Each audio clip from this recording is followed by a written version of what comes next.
Bueno, luego de esta pequeña pausita, aquí relajados nuevamente con Venecia a nuestras espaldas. Qué lindo sería estar ahí, ¿eh? Ellos empiezan el otoño, pero no importa, no importa, estar relajados, tranquilos allí en Italia. Pero bueno, estamos en la Argentina y estamos en contacto y en línea directa con nuestra licenciada Juana de los Santos, que siempre nos acostumbra a tener un excelente informe en lo que la caracteriza en el panorama internacional y que hoy hablamos de Italia y también mañana vamos a hablar de Brasil, vamos a hablar de Jair Bolsonaro, vamos a hablar de Lula. Seguramente, mire, yo no hablé con ella, pero estoy seguro que la mano viene por ahí. Muy, pero muy buenos días, Juana. ¿Cómo estás? Un gusto. Muy buenos días, Carlos. Muy buenos días para toda la audiencia. Sí, el panorama internacional que estalla, Carlos. La verdad es que hay muchísimas novedades en todo el espectro del panorama internacional. Como vos bien dijiste, hay elecciones el día de mañana, sí, en Brasil. Estuvieron las elecciones también en Italia, en donde salió elegida Meloni. Meloni, exactamente, se me mezclan los nombres, Giorgia Meloni. Y bueno, pero también tenemos novedades importantísimas, Carlos, con el tema Rusia, que es un tema que nuestra audiencia recuerda que tocamos 15 días atrás y que no para de producir novedades significativas, Carlos. Así que, si te parece, vamos a comenzar un poquitito por Rusia. Pero cómo no. Contando un poquitito qué pasa en Rusia, porque la verdad es que en estos 15 días han pasado muchísimas cosas y nosotros siempre, Carlos, queremos explicarles a nuestra audiencia de forma muy sencilla para que comprendan las novedades, cómo va aconteciendo esta realidad que tanto nos inquieta en todo el mundo. Bueno, nosotros, ¿te acordás que hace 15 días, Carlos, habíamos hablado del tema de la planta de Zaporizhzhia, habíamos hablado de la contraofensiva ucraniana? En estos 15 días pasaron muchísimas cosas. Entre otras cosas, lo que ocurrió es que el presidente Putin llamó a 300.000 reservistas, redobló la apuesta sobre la guerra ucraniana, y esto lo que provocó, Carlos, dentro de Rusia son diferentes protestas en distintas ciudades.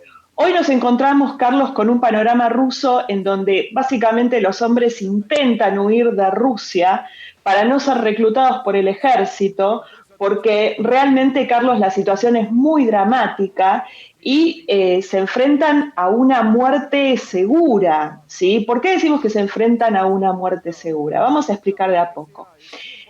Todos recordamos que toda esta ofensiva rusa, esta invasión rusa comenzó en el mes de febrero. Bueno, vamos a recapitular un poco como para poder entender un poquitito en dónde estamos parados en este momento. Rusia en el mes de febrero, con una superioridad militar abrumadora con respecto a Ucrania, lanzó una ofensiva sobre por lo menos 10 o 15 ciudades rusas con el objetivo de acabar con el régimen político de Kiev. O sea, ¿qué es lo que intentó hacer Rusia? Intentó remover al gobierno de Zelensky mediante una maniobra ofensiva de guerra convencional, una invasión militar, y lo que logró el gobierno de Vladimir Putin fue exactamente todo lo contrario, Carlos. Fíjate lo que logró. No solamente no logró voltear al régimen político de Zelensky en Ucrania, en Kiev, sino que, o sea, con el objetivo de poner una figura propia que le respondiera a Putin, sino que lo que logró fue fortificar políticamente la figura de Zelensky a tal punto que hoy es una de las figuras de mayor referencia a nivel mundial. O sea, de ser un ignoto en la política internacional, pasó el presidente Zelensky a ser un héroe de la resistencia y una figura muy relevante a nivel internacional. O sea que ahí ya estamos hablando de un fracaso político de Vladimir Putin en lo que refiere a la remoción del régimen político de Kiev. ¿Qué ocurrió después? Bueno, Ucrania empezó a recibir, Ucrania sin ejército prácticamente y solamente con una resistencia civil, logró recibir armamento, ya sea tanto de países como Inglaterra, Polonia, Estados Unidos, Alemania, Y esta resistencia cruzó la frontera, ¿sí? La frontera con Polonia, y básicamente recibieron un entrenamiento muy básico en cuanto a armamento. Y así todo, Carlos, lograron implementar una resistencia que logró doblegar a Rusia y expulsarla de la mayoría del territorio ucraniano. Hoy por hoy nos encontramos en una situación de contraofensiva ucraniana, en donde básicamente a lo que apunta esta resistencia ucraniana es a tratar de doblegar y de volver a recuperar territorios que ya previamente habían sido tomados por Rusia desde el año 2014. O sea, estamos hablando de la península de Crimea, estamos hablando de Luhansk y de Donbass. Estamos hablando de estos territorios en donde la narrativa rusa constantemente lo que fomenta es una situación de deseo de la población local de ser anexada nuevamente a Rusia. Pero nosotros sabemos que todas estas son situaciones implantadas por el régimen de Vladimir Putin. ¿Qué hizo Vladimir Putin en vista a perder dominio y territorio sobre Ucrania? Lanzó una contraofensiva, ¿sí? O sea, llenó la Plaza Roja de Moscú, lanzó una contraofensiva, y el objetivo de esta contraofensiva, es tratar de poder cohesionar su frente político interno dentro de Rusia, ¿sí? Porque él maneja una narrativa dentro de Rusia en donde dice que Occidente ataca a Rusia, que Ucrania es un país nazi, que Rusia constantemente está bajo la amenaza de Occidente. Bueno, esto no solamente no es así, sino que lo que intenta Vladimir Putin internamente es ganar tiempo, porque cada vez va perdiendo mayor adhesión adentro de Rusia, sobre todo por parte del pueblo ruso. Esta guerra, Carlos, ha traído muchísima zozobra al pueblo ruso. Y lo peor de todo, Carlos, es que se avecinan los meses del invierno. Y nosotros sabemos que el invierno en Ucrania es absolutamente crudo y Rusia está muy desmoronada desde lo económico. El ejército ruso también desde el punto de vista armamentístico está en lo convencional, está bastante herido, bastante desmoronado.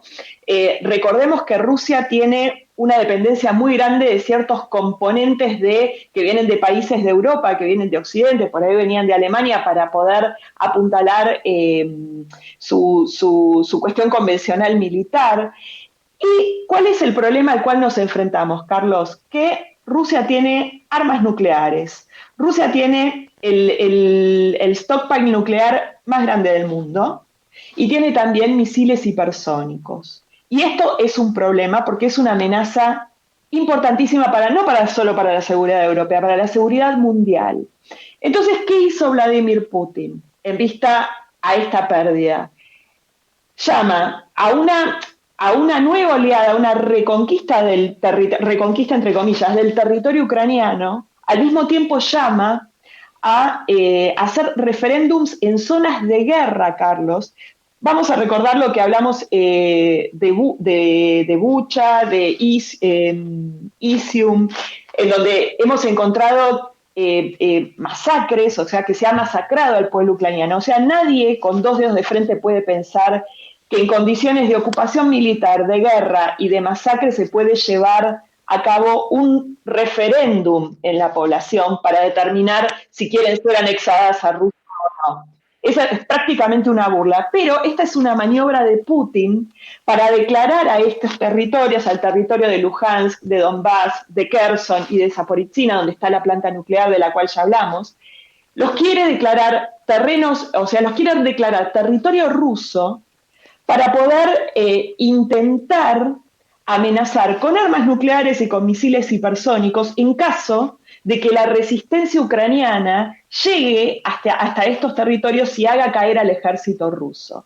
Por lo tanto, desde el punto de vista convencional, Rusia está perdiendo la guerra en Ucrania. Solamente se puede recostar en la amenaza nuclear, solamente se puede recostar en la amenaza de misiles hipersónicos, pero esto ya estaríamos hablando básicamente de un estado de locura, porque esto a lo que llevaría es a una guerra total en donde básicamente se dispararía el artículo 5 de la OTAN. Europa o sea, con una amenaza nuclear, la OTAN podría llegar a, no con una amenaza, con un ataque nuclear, la OTAN podría llegar a declarar un ataque a su propio territorio, porque recordemos que la radiación nuclear, Carlos, frente a un ataque nuclear, la radiación nuclear no queda en el lugar del ataque, sino que se esparce por todo el resto del continente europeo.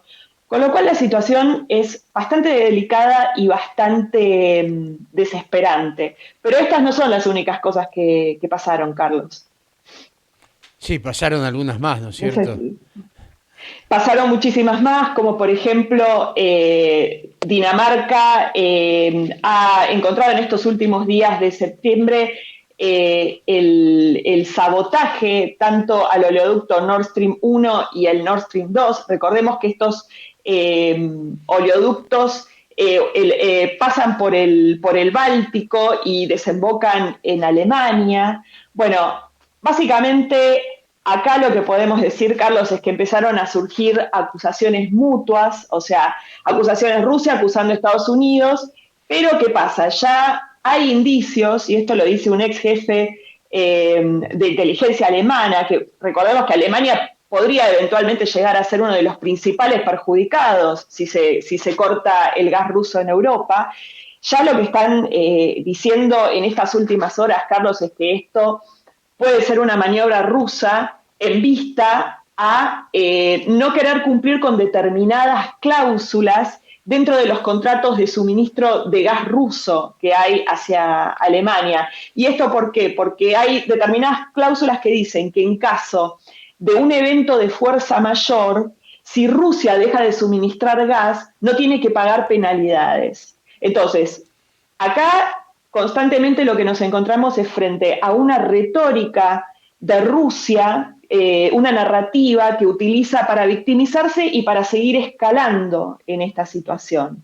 Ahora bien, habrá que ver qué pasa con Europa, ¿no? Con los países europeos, porque si ya Rusia empieza a realizar actos de sabotajes, que empieza a dañar, por decirlo de algún modo, infraestructura que puede ser considerada de alta seguridad nacional, ojo que se puede llegar en algún momento eventualmente a disparar el artículo 5 de la OTAN.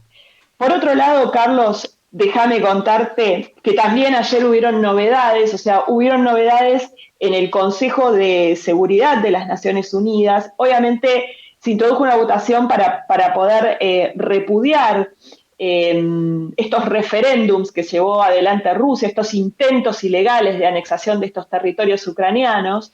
Por supuesto, Rusia tiene poder de veto en el Consejo de Seguridad, o sea que básicamente lo que hizo fue vetar rápidamente este intento de resolución. Y lo que ocurrió acá fue que, siempre de forma significativa, India y Brasil se abstuvieron en la votación, con lo cual, bueno, lo que podemos llegar a pensar es que India y Brasil como potencias regionales juegan en este momento una carta un poco más independiente, si bien, por ejemplo, India ya realizó un gesto de bajar las compras de petróleo ruso. Recordemos que el primer ministro Modi, una de las cosas que hizo fue hacerle saber a Vladimir Putin que este no era un momento para llevar adelante una guerra. Por otro lado, Jair Bolsonaro, como hemos dicho anteriormente, tiene todavía una cuestión de dependencia con el tema de los fertilizantes rusos, pero bueno, también Bolsonaro trata de mostrar algún tipo de neutralidad y se ha mostrado muy afín, digamos, a ofrecerse negociar algún tipo de acuerdo de paz a futuro. Pero bueno, esto no es muy significativo, lo tenemos que ir mirando. ¿Esto qué quiere decir? Quiere decir que con estas anexaciones Rusia no va a tener mucho eco internacional, porque China también trató de no hacer referencia al tema. Es un poco difícil que China pierda intereses estratégicos dentro de Europa por apoyar una maniobra de este tipo de Vladimir Putin. ¿Qué más podemos decir? Hasta Bielorrusia, que es un satélite ruso, Carlos, que funciona prácticamente como un satélite ruso, se abstuvo de hacer declaraciones con respecto al referéndum. o sea, negó el envío de veedores al referéndum. Nadie quiere quedar pegado con este tipo de maniobras, Carlos. Pero la amenaza nuclear es real y existe. Es real y existe. Tal cual, Juana, muy completo tu informe. Obviamente te dejaría 30 segundos para decirme si tenés alguna estadística creíble de lo que puede pasar mañana en Brasil entre Jair Bolsonaro y Lula. Si tenés alguna encuesta oficial que sea verdadera. Mira, no, por ahora es un poco difícil, vos sabés que en esto hay informes de mediciones tanto de un lado como del otro que se adjudican como ganadores. Lo más probable, digamos, el pronóstico más conservador, por decirlo de algún modo, podría llegar a ser que podemos pensar en un balotaje, pero yo creo que hay que ver cómo se desenvuelve todo en el día de mañana. Recordemos que el presidente Bolsonaro, Carlos, dispuso medidas de seguridad para que las elecciones se lleven a cabo de manera pacífica, ¿sí? Y sobre todo para evitar cualquier tipo de maniobra de fraude. Bien. Así que eso es lo más importante ahora. No, yo no me aventuraría en esta instancia, Carlos, a un resultado, porque la verdad es que me parece que no, que como se adjudican de un lado y del otro, lo más certero es pensar en una posibilidad de balotaje. Mm. Pero bueno, el gobierno argentino obviamente está actuando como si ya pensara en un Lula ganador, pero lo que Mm. siempre le decimos al gobierno argentino es que no ponga las fichas a futuro, porque generalmente el gobierno argentino se equivoca, Carlos. Bueno, veremos lo que el pueblo brasileño o brasilero decide. Son libres de elección y es un tema de ellos. Nosotros tenemos que preocuparnos y ocuparnos de nuestras necesidades y de nuestros problemas. Eh, Exactamente, y el sábado que viene sí vamos a tener el análisis y todas las novedades de la elección de Brasil. Exactamente. Que gane quien tiene que ganar. Brasil es un pueblo libre y soberano, por lo tanto nosotros no tenemos que tener ningún tipo de injerencia como corresponde. Tenemos que solucionar nuestros propios problemas que ya son bastante grandes. Muchísimas gracias, Juana. Exactamente. Un gusto, un placer. Pequeña pausa y enseguida estamos con Carlos Trabulsi y toda la actualidad nacional. Un abrazo, muy pero muy buen fin de semana. Un abrazo para vos y para toda la audiencia, Carlos. Muchas gracias. Chao, chao.